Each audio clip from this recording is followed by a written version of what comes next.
Hello, everyone. Welcome to the SPS Entrepreneurship Network. This is a group that has been together for the last couple of months, and the mission that we're going after is to foster a community of entrepreneurship within the SPS school. So this is for people interested in startups, interested in entrepreneurship in general, venture capital, or would like to work at startups or share their ideas. So we came together as a group. Myself, I'm Peter Atori, graduated this May. Chase Austin, Connie Koh, who will be the moderator today, Isadora Caldas, and the School of Alumni Relations, and also with help from the Dean's office. So our vision was people work on projects within school. They want to turn those ideas into real startups, real entrepreneurship endeavors whenever they leave. But it's very difficult to have those resources or to know where these resources are to put together everything that you need. So some of those resources could be information from entrepreneurs who've gone on to be successful and have been through the journey. Some of those resources can be your colleagues who might partner with you in some of those endeavors, or it might be connections to investors and also to customers. So our vision with this particular group is to have a community fostered around entrepreneurship with the current students, alumni, and to keep that network active over the long term so we can have a strong, vibrant entrepreneurship community within SPS. So our moderator today is Connie Koh. I will pass it over to her and she will go on to take over the conversation from here. Connie, are you there? Yes. Thank you, Pete. My name is Connie Koh, studying applied analytics at Columbia SPS, and I'll be officially graduating this summer. I'm very excited to be a part of working group for the SPS Entrepreneurs Network to foster Columbia community. We are working on hosting many in-person and virtual events down the road, so please follow us. And I'm very excited to introduce our speakers here today. Luke and Jeff are our alumni and co-founders of Voltpost. Thank you so much for joining us here today. Could you introduce yourself to our audience?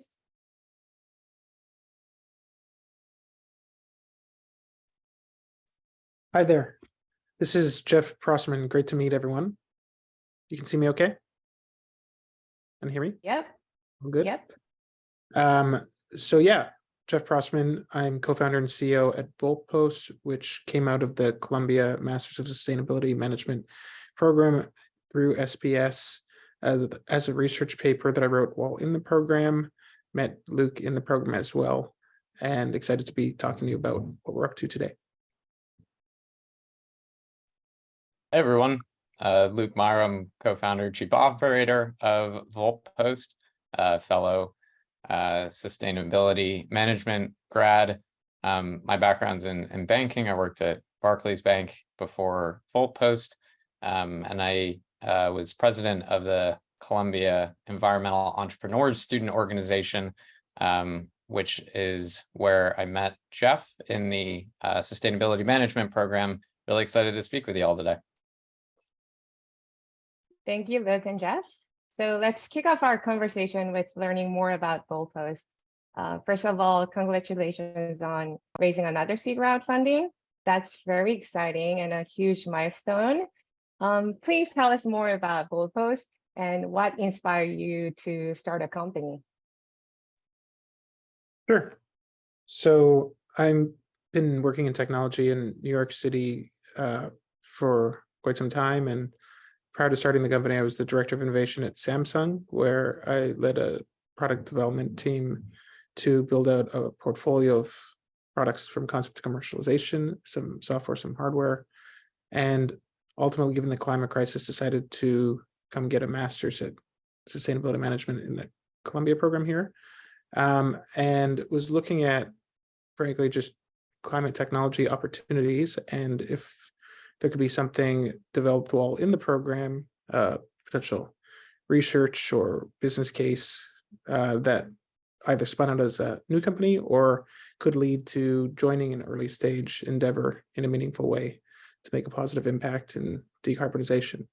And ultimately what ended up happening while in the program and exploring different opportunities, looking to pivot from traditional big tech to something in the climate tech space, ended up writing a research paper actually for one of the classes in the program, which I shared with Luke as we were working through the environmental entrepreneurs student group together and exploring different opportunities.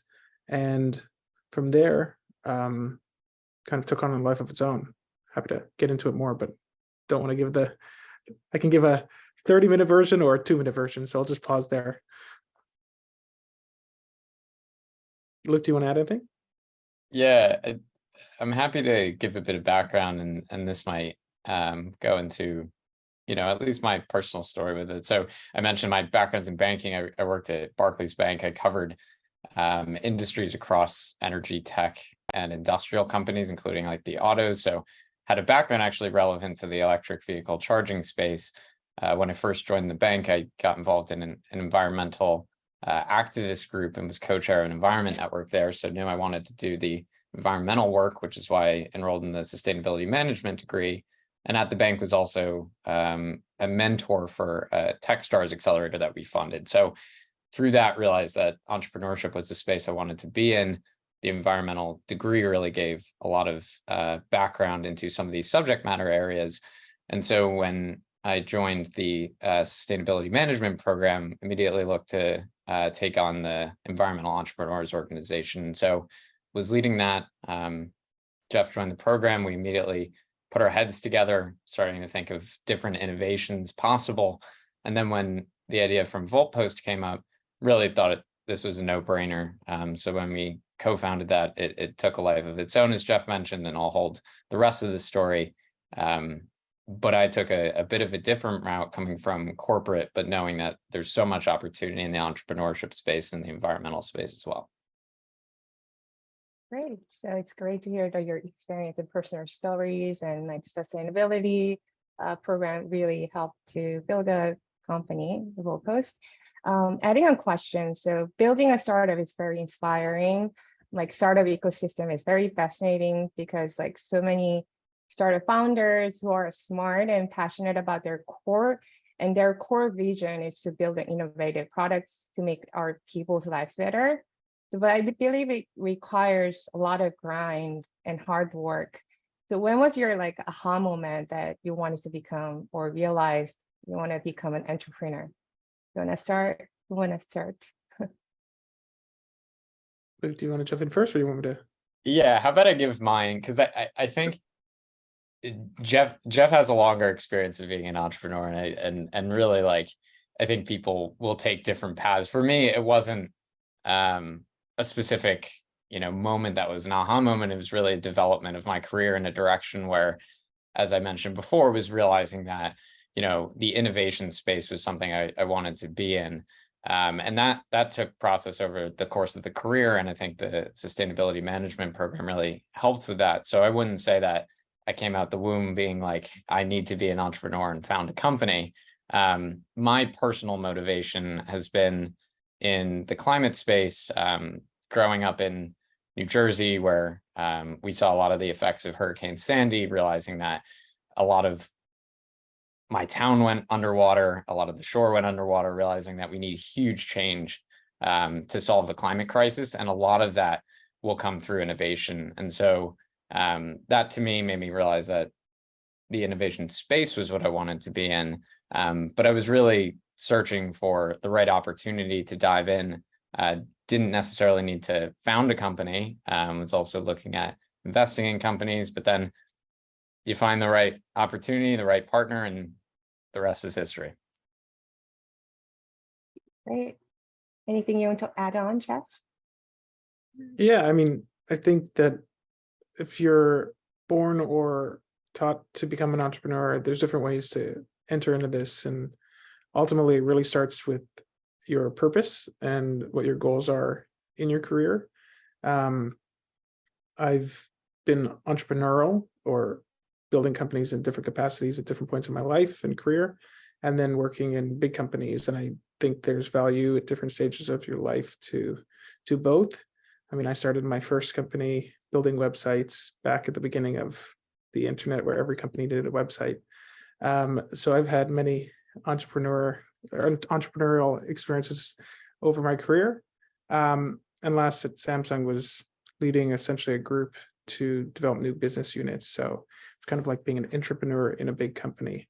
But the general theme across my career has been looking at trends in technology and trying to move the needle in a positive direction. And just given the climate crisis and joining this Columbia program, it was a turning point where, for me, had my son, who around the time Greta and other young people were taking the streets with the climate strikes, felt that I wanted to do something and pivot from kind of the golden handcuffs of big technology into trying to really do something to decarbonize, not really set on what that was, whether it be starting something or joining something. And then through the program, really, and the coursework, uncovered many problems that needed to be solved, obviously, in the climate sector, and started to just field out, bounce ideas around until we brought birth to what is now Voltpost. And I think part of it in the very early moments of exploring if there's an opportunity to build a company is to not truly commit, but just start with exploring, one, your purpose and what drives you to get up to work every day, and two, what problem you want to solve. And then just see where that takes you. Yeah, if I were to add just one piece, especially for the experience that we had with SPS, a lot of it, I think, is just taking the opportunities that come in front of you, but putting yourself out there for them. For me, it was getting involved in the Environmental Entrepreneurs Student Organization, which then got me in contact with a number of entrepreneurs. And then when the opportunity came up, being ready to make that jump, as Jeff said, spending some time on it, not knowing if this was, going to be a success or not in the early days, but taking a little bit of risk in my free time to do that. So would just say, as the journey takes you, just to be nimble and ready to seize opportunity as it comes. Yeah, I totally agree. Opportunities. I personally took one class at SUMA, Sustainability Management course, Impact Finance course. That's how I learned about climate risk, and there are so many problems. And also that helped me to get a impact investing fellowship through Columbia, which I learned a lot. So yeah, I totally agree that students need to take opportunity as much as they could. Another question. So according to Acumen Research and Consulting, EV charging revenue is continue to grow, which is projected to reach over 100 billion by 2027. Total addressable market is 187 billion by 2023. So finding the market fit as a startup is one of the important factors to build a product that meets people's need. Could you share your journey in building a product that meets market fit? Also, I know that Voltpost made a partnership with New York City Department of Transportation. So how long did it take you to build an initial product? What challenges and successes helped in creating the product? Yeah, so I would say it starts with research, whether that be research of the market, like you're describing that $100 billion projection, or research with customers and truly understanding that you're uncovering something that needs to be solved. And it also just comes down to trying to, in the very early days, before you build anything, look at the signals. And it's kind of piecing together a puzzle of different components to see if your thesis actually is worth exploring beyond a conversation. And that starts with getting enough data points. So it could be something like a market data point. The EV charging market's looking to explode over the next 5 to 10 years. Okay, great.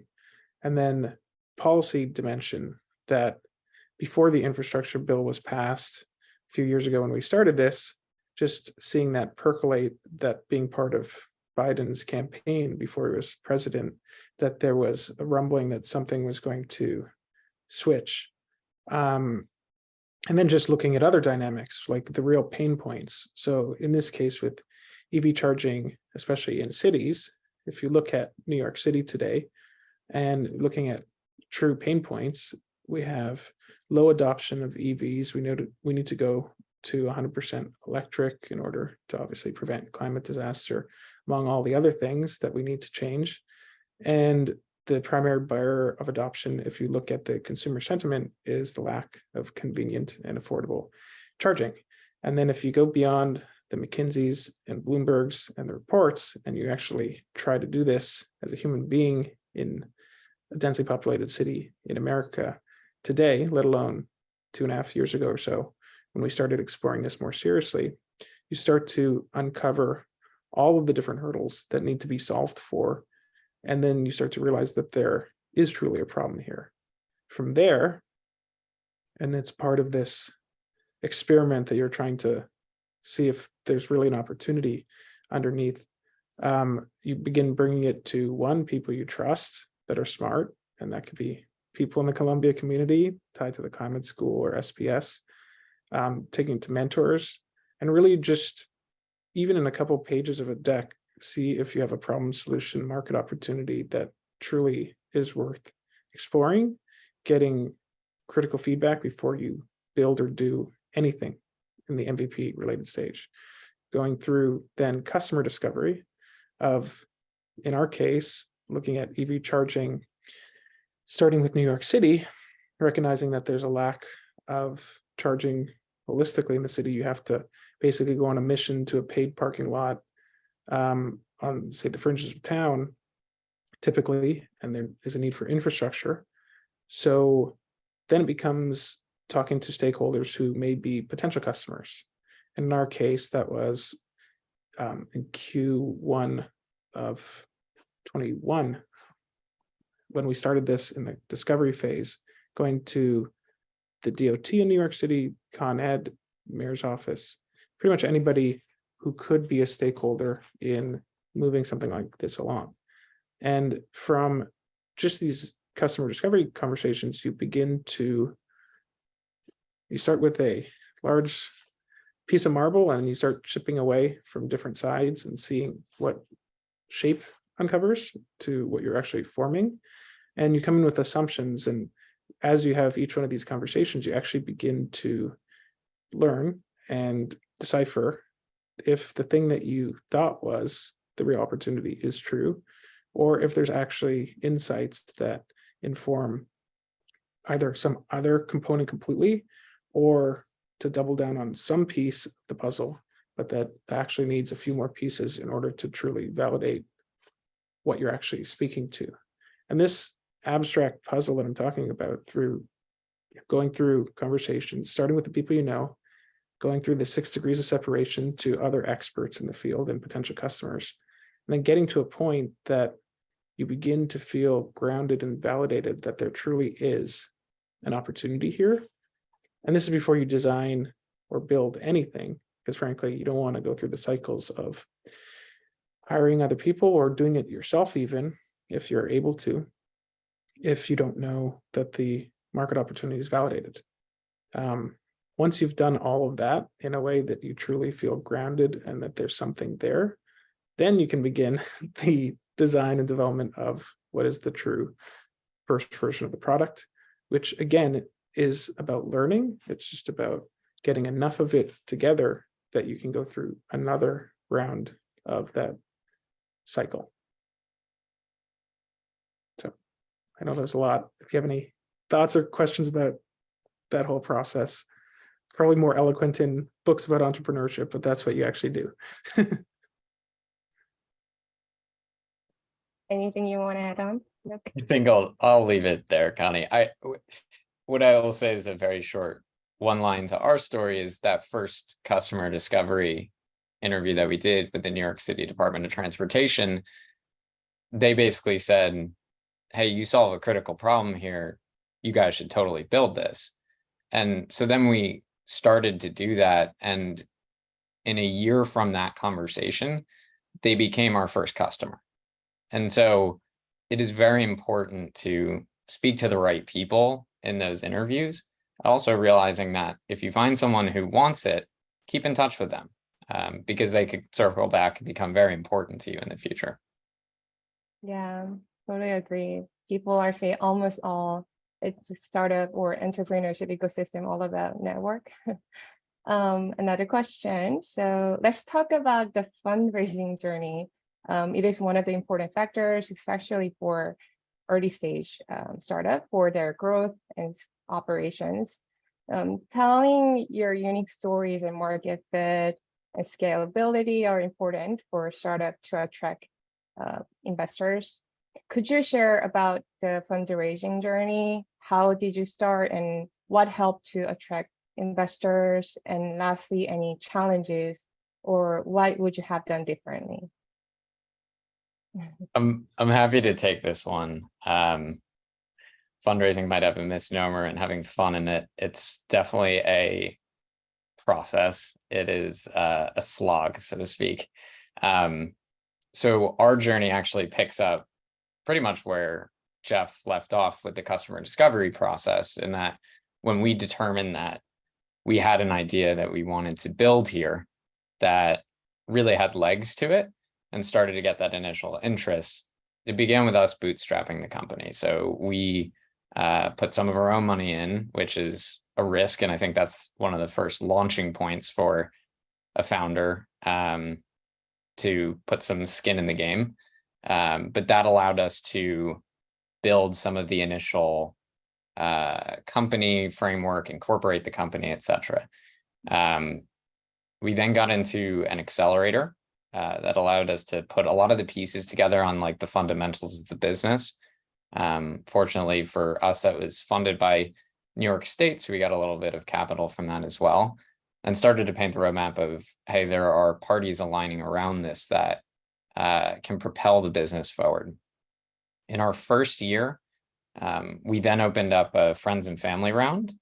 Won't bore you all with too much technical details, but we did it on a safe note, which there are different instruments that are pretty easy for founders to raise money on, and that are founder friendly. So we went that route, which is light paperwork, but we were able to give that opportunity to friends and family if they wanted to invest, and were able to do so. Would say that the Columbia network was helpful for us in early days, that there were people that we knew who really wanted to support the business. And so that kind of friends and family then evolved into what we called like a full pre-seed round in our first year. And so by the end of that year, we brought on 3 institutional investors using that kind of same light touch investment instrument. The precedent for doing so was really set through that accelerator that we went to. We had put together a lot of the business framework in your kind of standard like 8 to 10 slide deck that went through, you know, the problem, the solution, some of the market opportunity, and the team that we were building. Again, I would say that having Columbia as a background between Jeff and myself was helpful in a lot of the fundraising.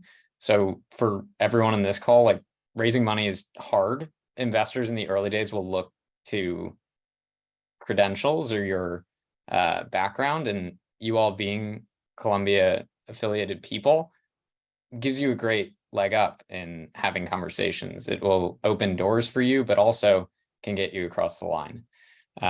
So again, encourage you if you're thinking of going that path. We then built the company with that capital for a year until we opened up what we recently closed as our seed round, which we closed at the end of May. Really excited about that. That was a whole journey in itself. And that seed round, we did a priced equity round, which is much more complicated. We brought on a major lead investor who's been a great partner to us. Your questions around, was it challenging? Absolutely. And I think we've been privileged with bringing on great people as investors to our company. Connie, as you mentioned, network, your relationships that you build in a company are tremendously important. And to speak to that, of maybe some takeaways of our fundraising journey, our first lead investor in our pre-seed round, we met through networks.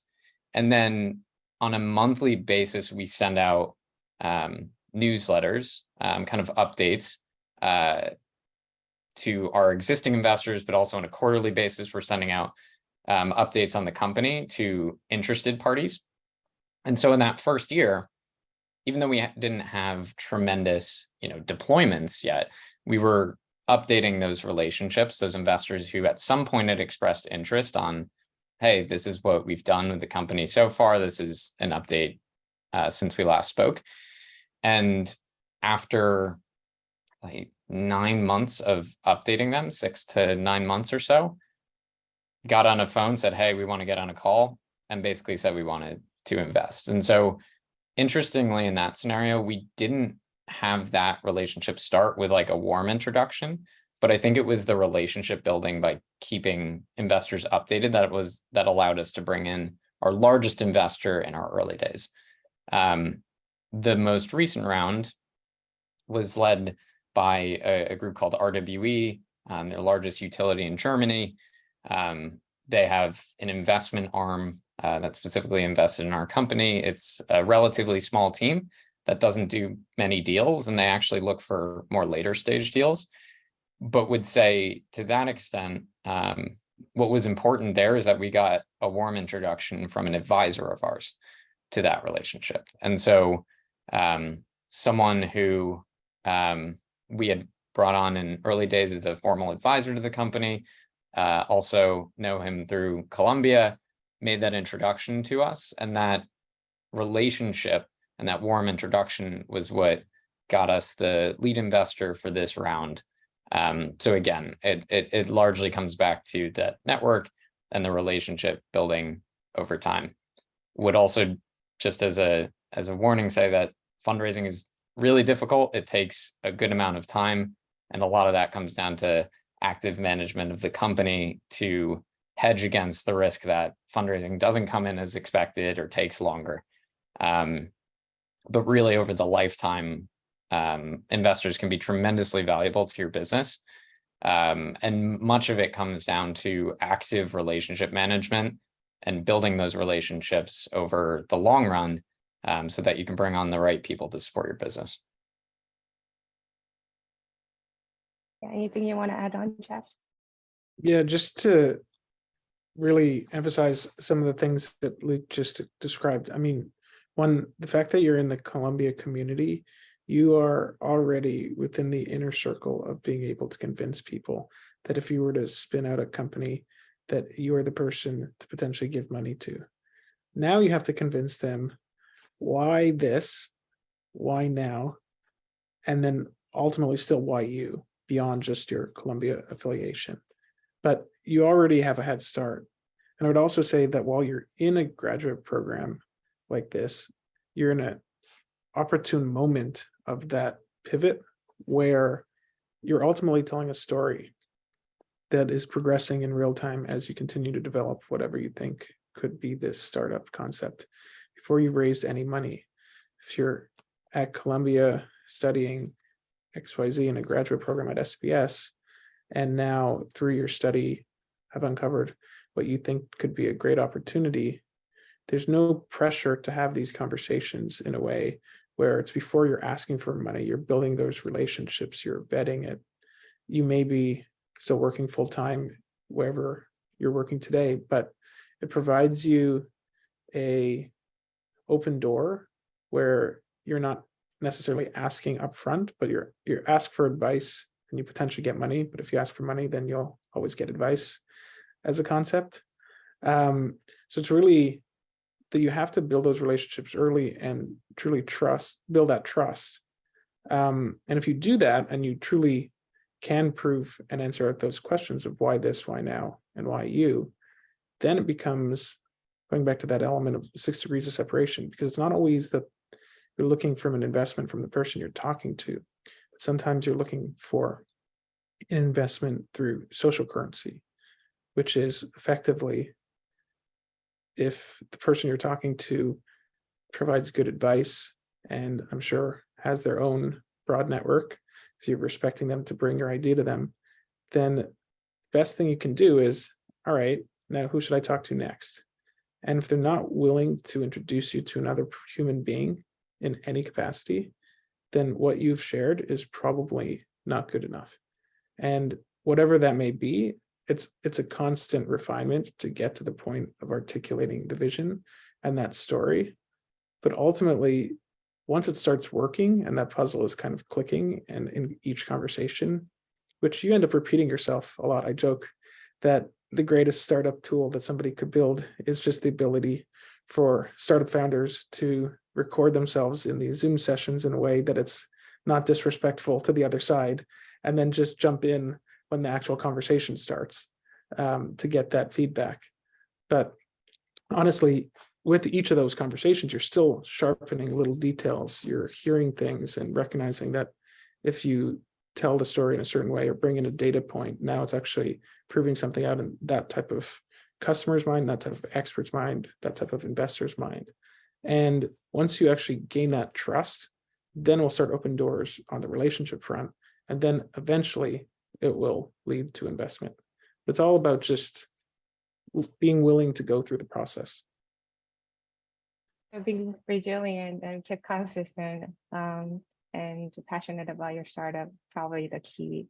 And it's a huge accomplishment for Voltpost raising another seed, and also it's very insightful that building connections, not only the investors but just your whole network. It has to be consistent. Another question I have is, so like attracting like your potential clients in partnership, what's your what do you have any goals or any plans that you would like to share with us?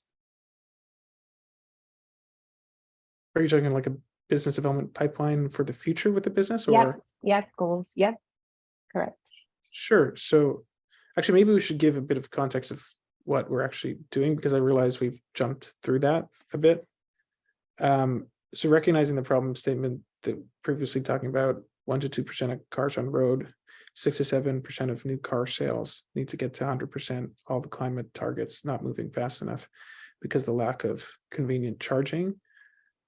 Then by thinking about people who park on the street curbside, who don't have garages, people in apartment buildings, if we wanted to provide truly equitable and convenient charging across all communities, what we're actually building is retrofitting existing lamppost infrastructure, turning it into an EV charging platform. And by doing that, it enables people to quickly roll up where they would be parking today to charge their vehicle. It also significantly reduces the cost, timing, and physical footprint of charger deployment to create a scalable network for cities. So with all that, we did our first project in New York City with the Department of Transportation and New Lab, received a grant plus a paid contract through EDC. We have a second project in Detroit that's active right now with a grant from the state of Michigan paying for the project, plus Ford, Bosch, and Bedrock as project partners. This place called the Detroit Smart Parking Lab. And now we're contracting for a third project in the Chicago region.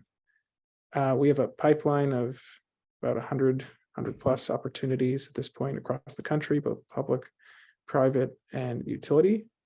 And going back to what we were saying a bit earlier, it really just comes down to each conversation, you're convincing another person that you're solving a real problem in a way that is differentiated, that can create value to them or potentially somebody they know. And you end up having that conversation a lot, in a very similar way. But eventually, fast forward, being about 2.5 years into this endeavor, you have a broad community of people supporting across various cities in the country, and really have that quote unquote traction to scale the business because you've built that trust within enough concentric networks. Luke, do you want to add anything? Or? Yeah, I'll just say kind of quickly on the partnership piece. If you start a company, you'll likely be in a space that has high growth, and you will have competitors who have more money than you and can actively try to box you out. One of the things that we focus on is developing partnerships to accelerate our entry to market and growth in market. To speak to that tangibly, an example would be some of the ride sharing companies that want to deploy electric vehicles, have put up electric vehicles across major cities, need charging options, and have big pockets. And so by looking to partner with organizations like that, we can, as a small scrappy startup, start to punch well above our weight in partnership with some of these bigger organizations. And I think when you are in the early stage, finding the right partners to help you scale up can really help you compete with some of these major competitors in the space. Of course, being somewhat cautious of not oversharing and giving too much information to anyone who can use it the wrong way. But those partnerships are kind of key to our growth strategy right now, and it's important to build those for any startup's growth. Sure. Thank you so much. Maybe this could be our last question, and then we'll open up to a Q&A. What are your ultimate goals for your venture down the road, or this year or next year? Anything you would like to share? I guess I could go first. We really started Voltpost as a purpose-driven organization, mission to decarbonize mobility by democratizing charging access and recognizing there's over 26 million lampposts, streetlights across the US, that the targets for charging, really we're just at the beginning, tip of the iceberg, and see an opportunity to truly deploy hundreds of thousands of units in order to accelerate the transition from gas to electric. And frankly, really starting with the purpose and letting that be what drives you, seeing how much GHG reduction we can make, supporting reduction of air pollution and other benefits, really is what wakes us up in the morning and gets us excited to be doing something as seemingly crazy as what we're doing. And you have to believe in that vision for the future in a way that's better than it is today. And that is truly what you end up fighting for as a founder, as an entrepreneur. Certainly, you can potentially make a lot of money if you are successful, but if you're doing it for money, then it really only takes you so far and attracts a certain type of people. When you find your purpose and you're able to then express that through a team and then find the right partners and investors, then it starts the story kind of tells itself. So. Absolutely. And that was important to us. Founding the company together, I think we have similar missions with this. Ultimately, I see a vision where my kids can look back and see something that I tangibly made an effort towards that was meant to give them a brighter future. And finding that North Star, as Jeff mentioned, is incredibly important. The nice thing about identifying your mission and your North Star with it is it can answer a lot of questions of different paths that you can take in the company. I don't think that there's a single way that we're going to get there. It's not like the answer to that is, oh, we need to be acquired in 2 years by X company, or, oh, we need to take this public in 5 years. I think having that North Star that's mission oriented can guide a lot of the decisions to take us different paths to have the impact that we want. So that's always been important to us. Yeah, thank you so much. We're moving on to question and answers. So first question, do you have any let's talk about competitions. How have you worked on developing a competitive advantage that sets you apart from your competitors?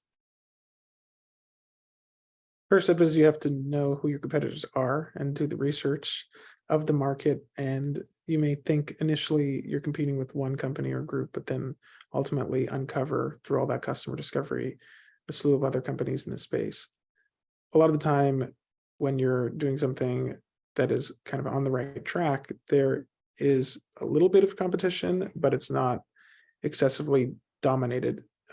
So in our case, charging has obviously existed for the last decade or so, but it's been a bit nascent. And then there's been policy and market drivers in the last 2 or 3 years that have kind of flipped the switch of what we're really talking about here as an opportunity.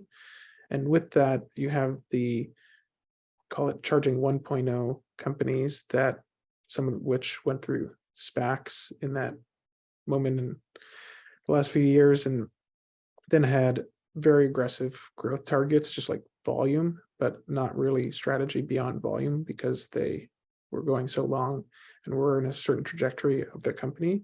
And then for companies just coming into the early days of charging like we were and finding a unique use case with a differentiated product of doing the retrofit, focusing on curbside people in cities, reducing the cost by not having the construction and trenching up front, and other things that we learned along the way to really tighten that story and the product.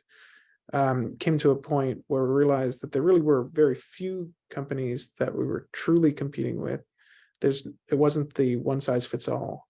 Charging 1.0 companies, although they are competitors in the broader charging ecosystem, they're a competitor the same way, going from a trip from one city to the next and stopping off on the side of the highway for fast charging is part of the charging ecosystem, but that's not really directly competing with what we're doing. We're in the built environment, more tightly integrated into networks and the fabric of cities. So with that, there's far fewer players at this point. So I would say it starts with research. And then as you begin to build the story, you start to uncover what others aren't doing and where you could potentially create additional value. But many times, like how I mentioned a bit earlier, like getting that crystal value prop, a lot of it has to do with cost. Like, can you do it cheaper? Speed, size, like they're very basic tenets. There's a few more obviously, but it just comes down to like, what are you truly doing better than the other players out there today? And being able to articulate that and then use data of how you're truly articulating that comparatively.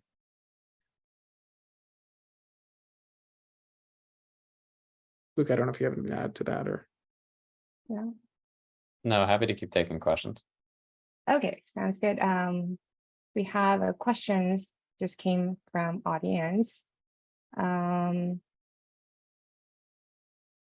Yeah, so how does Voltpost differentiate itself from other like EV charging, like existing companies like EVgo, Electrify America, or even Tesla Charge Network?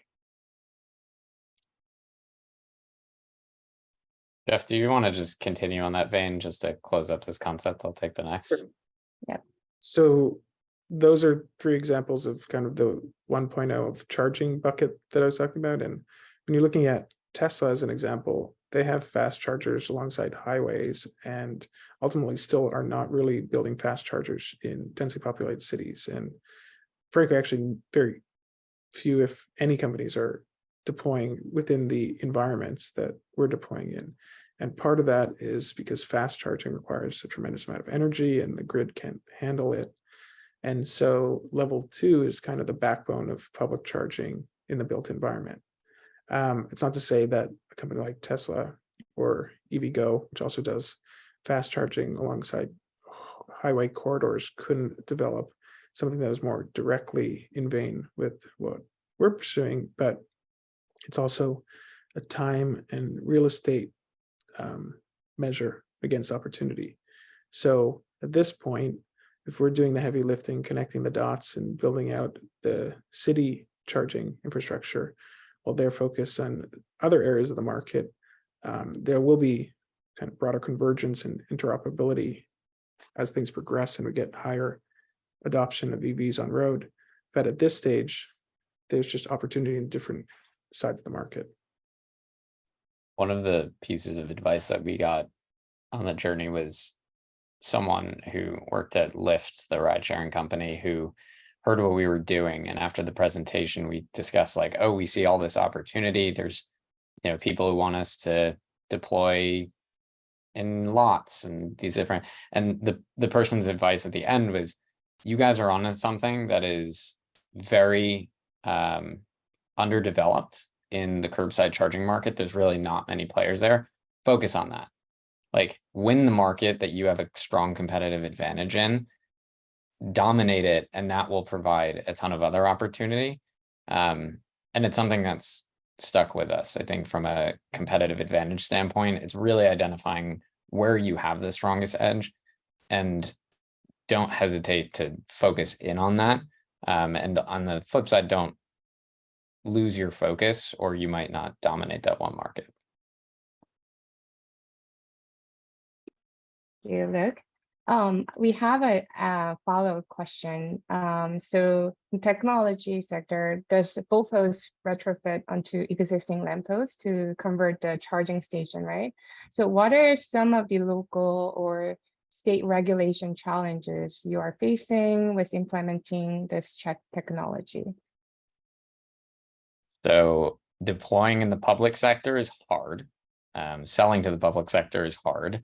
And doing work that requires electrical work is also hard.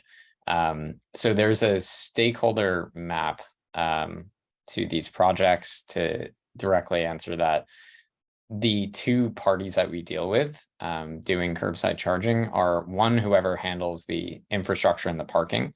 So usually that's the Department of Transportation or a government affiliated entity. In New York City, it's the Department of Transportation who manages the lampposts as well as that parking. And the second major party that we have to work with is the utility who provides the electricity. And so hurdles to implementation, one is getting the buy-in from both of those parties.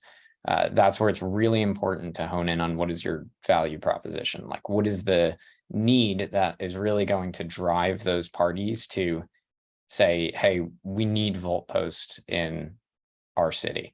From a utility perspective, they have a sales incentive where they get to sell new electricity through a new charging station. From a city perspective, there's pressure on the government to provide this access so that people can get electric vehicles, some of their constituents. So you can speak to more of like the political win that a city would have if they deployed your technology. So I would say for those entities, it's important to sell the value proposition to get them across the line. And that's definitely a big task for us.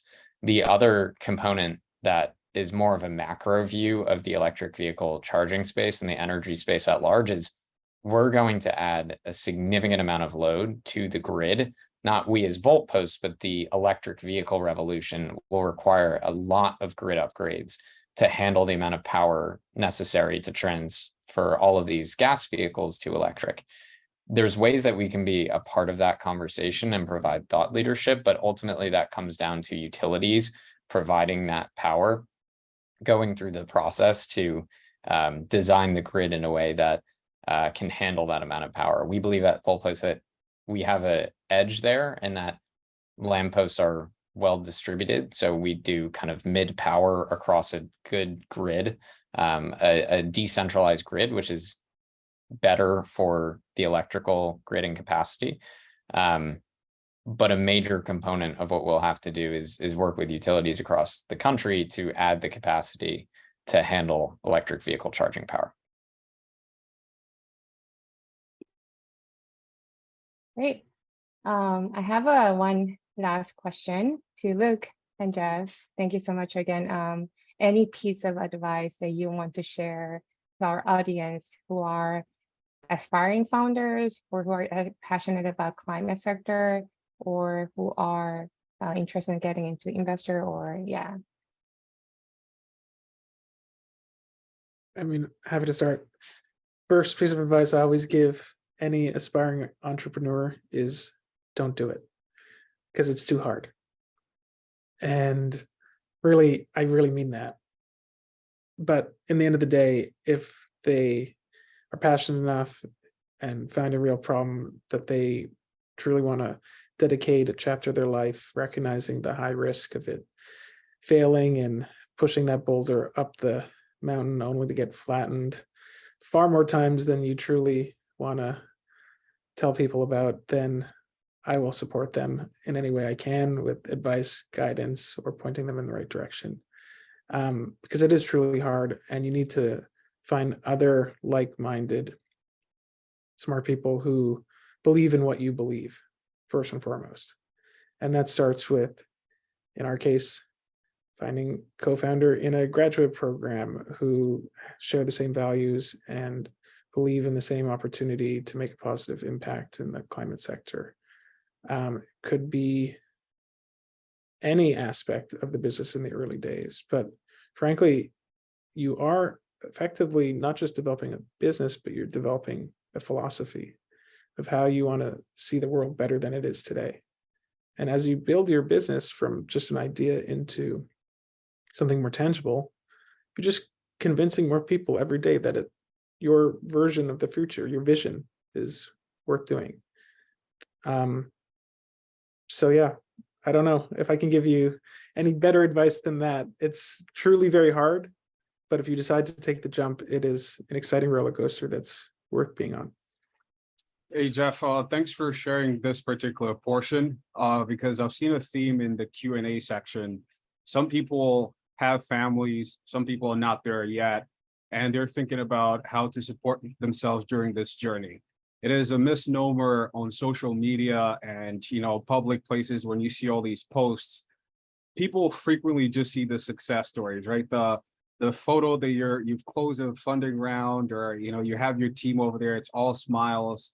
But some people are thinking about how do they support themselves and their bills during that time? If they have families, how do they take care of that situation? So if you can just shine some truth and debunk the stories and the smiles that people have on their look as well, that would really help give some people some color on some of these questions that they have. Totally. I mean, I always say it takes 10 years of hard work to become an overnight success. And that the headlines of, even in our case right now, closing a seed round and having all these big name investors, well, that's just what everybody sees. They're not really representing all of the blood, sweat, and tears that went into getting to that point. And the stress, anxiety, the sleepless nights. People ask on the investment side, well, what keeps you up at the night? And I say, well, the list is too long. It just depends on what day of the week. Because as a founder, you've committed to going on this psychological and financial roller coaster. So you have to be in the right psychological and financial mindset to take that risk. And in my case, in Luke's case, in our co-founder Jorn, who was right there at the beginning and could not do without as well, who I worked with for half a decade at Samsung before we all dove into this. We were all in the right psychological and financial headspace to take that risk because we believed it was worth taking. But I would say that if you don't have at least some level of savings, if you don't have some level of dealing with the psychological burden, and that could be a significant other or family or friends around you to be a sounding board, then it is truly even harder. So you really should be asking the question. It's a lot easier to join a company that is, call it our stage, a seed stage company that has gone through the first year to 3 of finding product market fit, having the most treacherous point of the journey, and then maybe still feeling that whole startup journey, but in a different light than being a founder. A founder is a completely different animal. And if you are one, then I respect you. And unfortunately, I am one, and Luke is one as well. But I remember, and I'll end it on this point, when Luke said, I really think I want to do this. And this is before we jumped in, and I had done a bit more entrepreneurial things over my career. And my response back was, you don't want to do this. You don't even know what this actually is. And And now that he's gone through it, and I didn't mean that from a professional experience, I mean that the psychological and financial stress that truly being an entrepreneur puts you under. But frankly, would not have it any other way of him being a tremendously incredible business partner. So excited on what we've accomplished in the last few years, the three of us, and what we have on the road ahead. So you have to find the right partners as well. Yeah, so well, the last question we'll go over, and maybe Luke, you can take this here in the next minute or two. So let's flip that around. The journey is very hard. There's a lot of trials and tribulations. You need to be prepared, because if you don't, the psychological part can really be a detriment to even your personal life. So what are some things that you have found, that you have tried, that really work to help yourselves as founders during that journey to not have, the negative sides of those effects? Totally. So I would just say on that last point, just to say this directly, like founding a company is a privilege. There's a lot of things that go into it that you need to really truthfully map out whether you can do it or not, and don't want to brush that point aside. I think the Columbia network is a great place to get that, privilege from, of having a network that can support you. But that does need to be said. So appreciate that raw conversation. It is also hell. There are times where the roller coaster goes down, and it will be personally challenging across your entire life in ways that you probably don't imagine up front. To bring it to Jeff's point, it is a fair warning, and it will also be heaven. It'll be the most exciting thing that you've ever done. How to manage it? I'm a little bit of a nutcase. I have like 7 things in a routine that I do every morning, including exercise, meditation, affirmations, the whole lot. I think actively setting out time for your own mental health, actively setting out time to take care of your personal life is absolutely necessary as a founder, especially because so much of the long-term what you build comes back to who you are as a person every day in your company. And so if you don't take care of that, everything else falls apart. Totally agree. I mean, there's so much on mental health that just isn't discussed in being an entrepreneur. That is the other side of the coin, that if you don't have your mental and physical health, then I don't know, can't really get too far. Yeah. All right. So thank you so much, Jeff. Thank you so much, Luke. Connie has a meeting that she had to drop off to, but thank you so much, Connie, for being the moderator, SPS and alumni relations, for helping kickstart off this network. So this speaker series has been immensely helpful. What you guys have shared is just gold, going more about in-depth into the truth. So I really appreciate you guys showing that, because as I mentioned, the misnomer that is out there with people, they don't really get to hear the truth about the journey and what it really takes.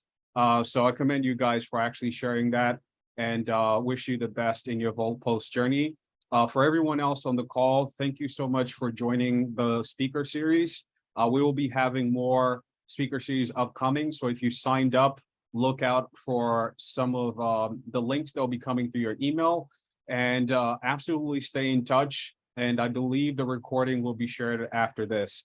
So thank you so much, Jeff, Luke, Connie, SPS, alumni relations. And we look forward to you guys staying in touch and, sharing more through other channels. Perfect. Well, thank you so much for the opportunity to share this story today. Awesome. Thank you. All right. Thank you, everyone. Bye-bye.